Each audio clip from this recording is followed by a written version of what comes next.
What's up, everybody? It's Spencer here. We have our A day for November coming up. So for A Station 1, we have a landmine overhead squat. So just like our normal landmine squat, we want to load up a little bit behind it, take those hips and those feet back away. We're going to press this into an overhead position, and I'm going to kind of lean into it just a little bit so I can get those biceps by my ears, find a good footing, and then we're just going to sink into this, press out, just hitting a nice normal squat. Try not to be bunched up at those shoulders too much when we go for that. Let that weight sit those shoulders onto that rib cage. But we are going for 3 sets of 10 there. Moving on to A2, we have a half kneeling face pull to an overhead press. So kind of building on top of that overhead positioning. We'll get into a half kneeling position here. We pull this band just like a traditional face pull. Once we lock that in, focusing on that external rotation, we drive up, we come back, bring it out. Try not to overarch through that back or compensate through your core. Stay nice and strong. You got 3 sets of 12 with that, and then 3 sets of 10. And then finally, for A3, we have a glute bridge march. Just locking it in, get those hips high. You can use your elbows if you need a little extra assistance, but challenge yourself not to need them. And we're just going for 20 total paces, focusing on hip stability. Don't let those hips drop. That is your A station.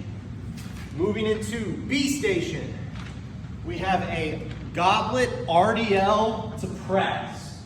So, you do not need to go heavy with this movement. It's going to be challenging that back, challenging your hamstrings. We're going to start nice and tall. We can go about hip width apart with our feet. Hinge at the hips, press out with the body. Bring it back. It's the RDL, so we're keeping the legs stiff. We don't want to be bending too much, but don't hyper lock out those knees either. You got 3 sets of 8 reps with that. Then we bring it over to our rings for B2, where we're going with a ring sort of face pull or high row. We walk these rings out. We find a nice little incline here, and then you're going to think, bring these towards your eyes.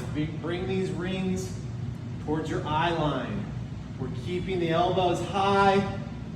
We're really targeting that upper back and rear delts.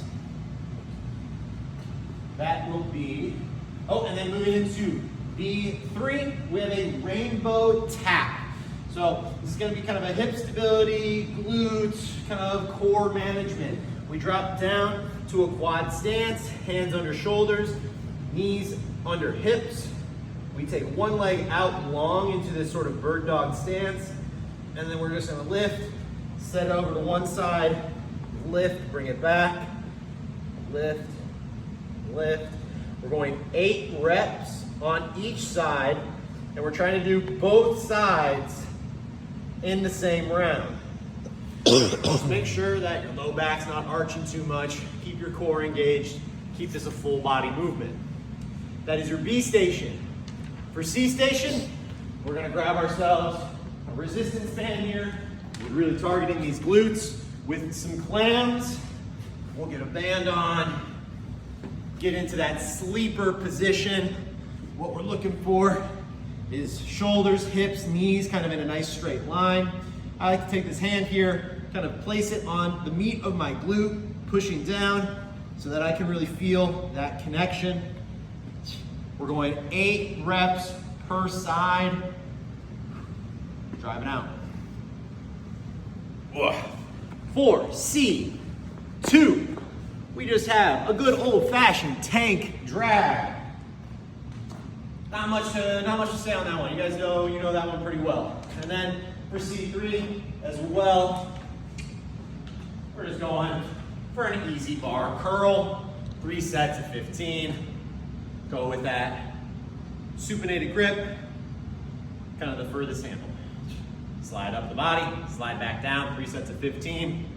And that is your A day.